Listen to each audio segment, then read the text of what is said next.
2022-жылдын 1-октябрынан баштап мектептерди, башталгыч кесиптик билим берүү уюмдарды, ошондой эле орто кесиптик билим берүү уюмдарды аккредитациядан өткөрүү үчүн аккредитациялоону башкаруунун автоматташтырылган системасы Асула иштеп жатат. Мектептер, окуу жайлар Асулада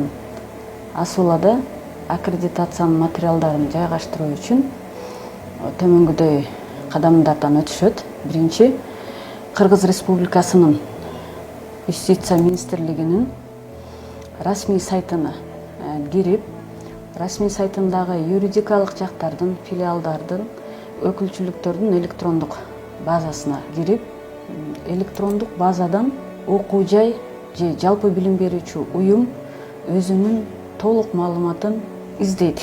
Ал толук маалыматты издөө үчүн колундагы мектептин юридикалык каттоодон өткөн көйлөгүн алып, ИНН-ди теришет. ИНН-ди терип издөө кылгандан соң юридикалык жактарды электрондук базасы ачылат. Электрондук базасынан мектептин толук аталышы мамлекеттик тилде, мына экранда көрүнүп турат. Мекеменин толук аталышы официалдуу тилде, мекеменин толук аталышы кыскартылган формада мамлекеттик тилде, мекеменин кыскартылган формасы официалдуу тилде, уюштуруучулук укуктук формасы, чет элдик катышуу барбы, каттоо номери, код окупоосу, идентификациялык салык номери, юридикалык жактын жайгашкан жери, юридикалык жактын байланыш маалыматтары, менчиктин түрү боюнча, ошондой эле мектеп директорунун маалыматы, аты, атасынын аты, ошондой эле фамилиясы так болуш керек. Юридикалык жактын ишинин негизги түрү жөнүндө маалыматы болуш керек. Уюштуруучулар жөнүндө маалыматы. Эгерде мынакей азыр сиздер Юстиция министрлигинин расмий сайтынан көрүп турасыздар, расмий сайтындагы электрондук базада ушул мен айтып кеткендердин баардыгы так жазылган. Эгерде ушул жерде 9-пунктта жалпы билим берүүчү уюмдун жетекчисинин аты жөнүндө, эгерде паспортунда үй тамгалары болсо, бирок юридикалык Юстиция министрлигинин расмий сайтындагы электрондук базасында, эгерде мисалы Кебеков Өмүрбек Бакишевич болсо, анда Кебеков Омурбек деп жазылып калса, анда биздин Асула программасында кичине катачылыктар, кыйынчылыктар жаралат, көйгөйлөр жаралат. Жогорудагы мен санап кеткендердин ичинен катачылыктар орун алса, мектептин директору же окуу жайдын директору кызматка дайындалгандыгы боюнча буйрукту жана чечимди алып, көчүрмөсүн алып, паспортун алып, юстиция органдарындагы катачылыктарды оңдотууга милдеттүү.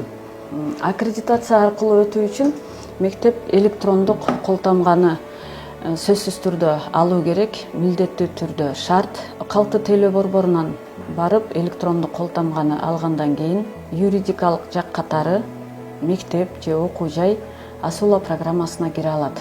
Асула программасында көйгөйлөрдүн бирден бир дагы бир орчундуу маселе болуп, эгерде Юстиция министрлигинин электрондук базасында мектеп директору фамилиясы, аты же атасынын аты туура эмес жазылып калса, анда Асула программасында катачылык, ошибка авторизация деп чыгат.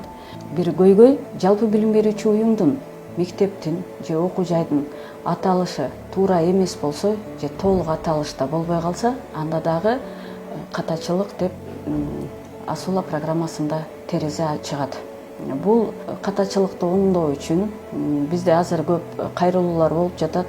Мына ушу Асула программасы 1-октябрдан баштап ишке киргенден баштап 4 айдын жүзү болсо дагы биз билим берүү министрлигинин кызматкерлери аккредитациялоо секторунда 3 кызматкер иштейбиз. Ошо 3 кызматкер тең жалпы билим берүүчү уюмдарга, башталгыч кесиптик билим берүү уюмдарына, ошондой эле орто кесиптик билим берүү уюмдарынын кайрылуулардын негизинде техникалык жактан, ошондой эле жайгаштыруу боюнча методикалык дагы жардамдарды көрсөтүп жатабыз.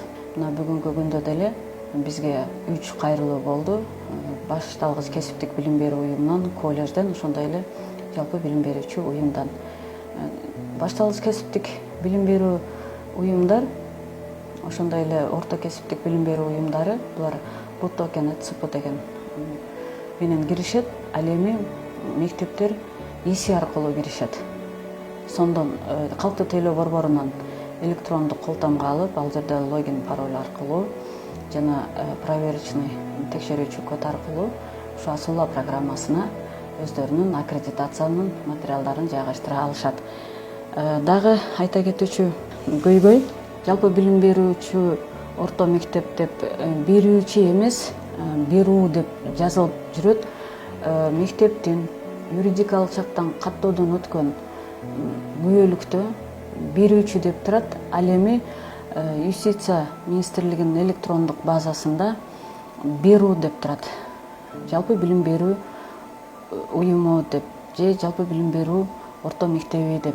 Эми мен бул жерде берүү деген сөздү эмне үчүн кайра айтып жатканымдын себеби, учурда аккредитациядан өткөндөн кийин, тышкы баалоо жүргүзүлүп, коллегиянын чечими чыккандан кийин жалпы билим берүүчү мектептер булар 5 жылга өткөндүгү тууралуу сертификат алышат.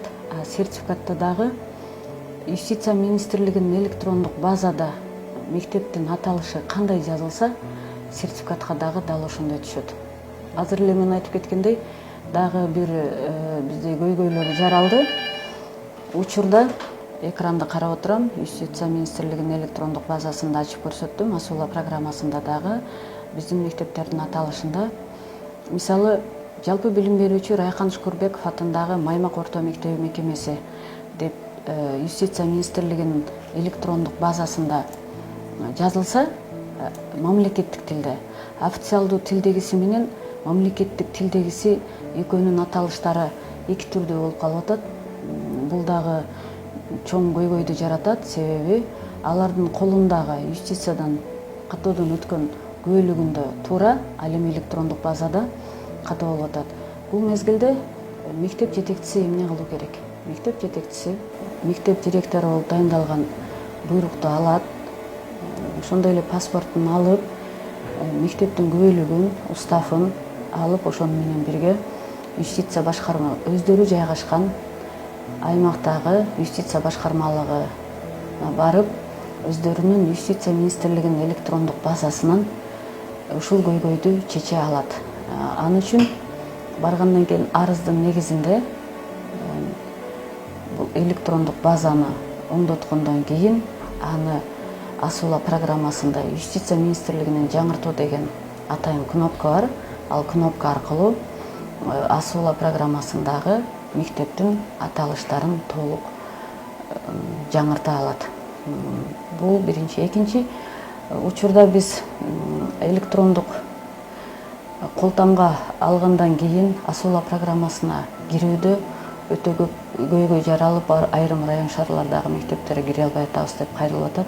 Ал биринчи катачылыгы электрондук базадагы мектептин директорунун фамилиясы, аты жөнүндө катачылык бар. Экинчиси, калктуу тейлөө борборунда эгерде мектеп директору жаңы паспорт алса, анда паспорттогу маалыматтарын жаңыртуу милдеттүү түрдө болуш керек.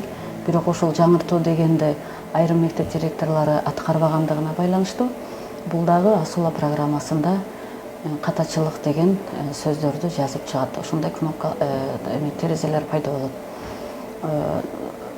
Биз ушул Асула программасында мурдагыдай ушул мектептин аталышын, мектеп директорунан арыз берүүдө бардыгын ушул компьютер аркылуу, кол аркылуу терип жазып отурбастан, компьютерге кол аркылуу мындай терип жазып отурбастан, бул автоматтык түрдө Асула программасына Юстиция министрлигинин электрондук базасынын, ошондой эле калктуу тейлөө борборундагы түндүк эсиден мектептин маалыматтарын, ошондой эле мектеп директорунун маалыматтарын толук түрдө алып берет. Ушул эгерде эки жерде маалыматтар толук так болсо, анда автоматтык түрдө Асула программасы так жакшы ачылат. Материалдарды жайгаштырууда Асула программасына киргенден кийин физикалык жак катары, анан юридикалык жак катары деген жөнөкөй электрондук колтамга деген кнопкалар чыгат. Мектеп директору юридикалык жак катары кнопкасын тандоо керек.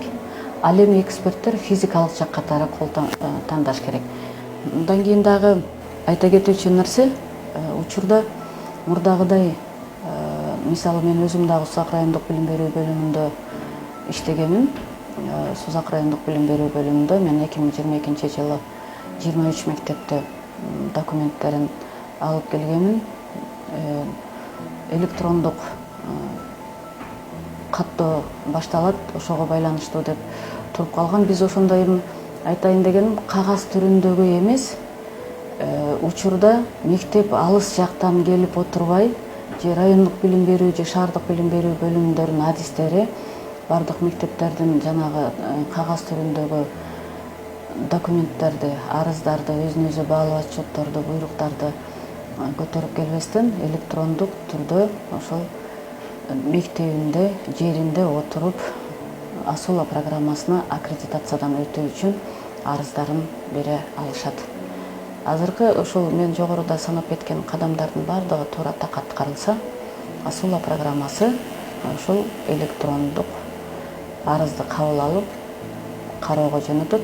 Ал эми кароодо арыз туура болсо, анда эксперттердин кароосуна жөнөтүлөт. Эксперттер каралып бүткөндөн кийин коллегиянын чечимине коюшат. Коллегиянын чечими чыккандан кийин сертификат даярдалууга кнопкалары бар. 8-чи кадам менен сертификат даяр болот. Аккредитациялоону автоматташтырылган системасы Кыргыз Республикасынын Билим берүү жана Илим министрлигинин жетекчилигинин жана ошондой эле министрдин орун басары Надира Сынташевнанын жетекчилигинин негизинде толук кандуу ишке ашырылды.